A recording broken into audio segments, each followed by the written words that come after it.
Disclaimer, video ini dibuat menurut keyakinan saya, hanya untuk hiburan semata, tidak ada niat untuk menyinggung atau merendahkan siapapun.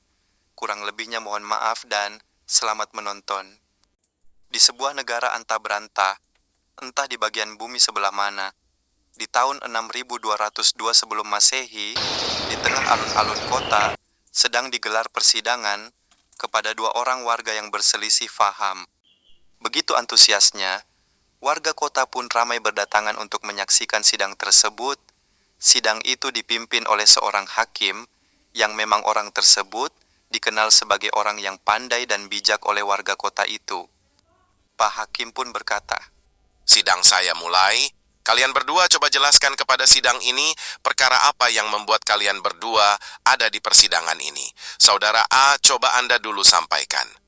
Saudara A pun berkata, Pak Hakim dan warga kota sekalian, Saudara B ini marah kepada saya karena menurut keyakinan saya, Tuhan saya adalah Tuhan yang Maha Pengampun.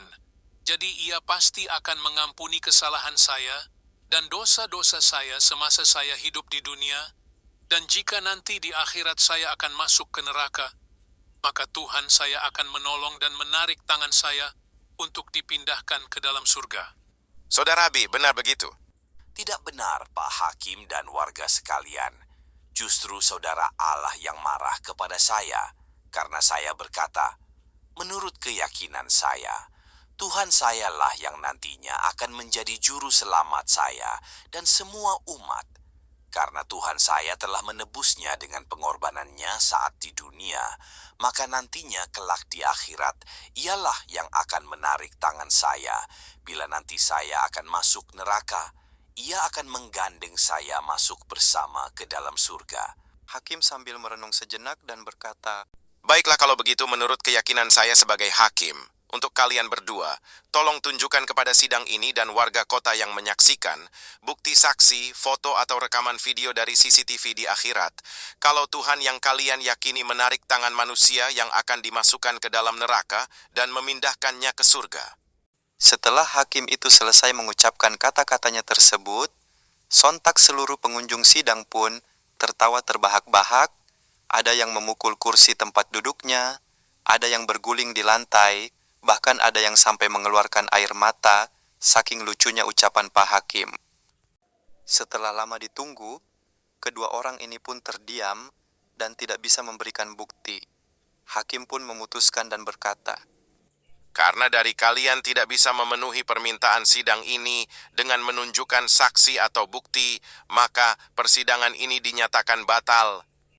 Sidang pun berakhir dengan sang hakim memukul palunya 3 kali. Pak Hakim pun memberi nasihat kepada dua orang yang berselisih tersebut dengan berkata, Kenapa keyakinan dipermasalahkan? Ada-ada saja kalian ini. Sebelum para warga yang hadir di sidang tersebut pergi, salah seorang warga berbisik ke temannya yang di sebelahnya. Ia berkata, Sepertinya hakim yang mimpin sidang, dulunya mantan stand-up komedian deh. Sontak sebagian warga yang mendengar orang yang berbisik tadi pun ikut tertawa. Tanpa disadari, Pak Hakim pun mendengar perkataan salah satu warga yang berbisik-bisik barusan. Sambil berdiri dari kursinya dan berjalan meninggalkan ruang sidang, Pak Hakim menoleh ke arah kerumunan warga yang berbisik tadi sambil senyum tipis-tipis. Konten iseng-iseng dan cerita asal-asalan pun selesai. Terima kasih.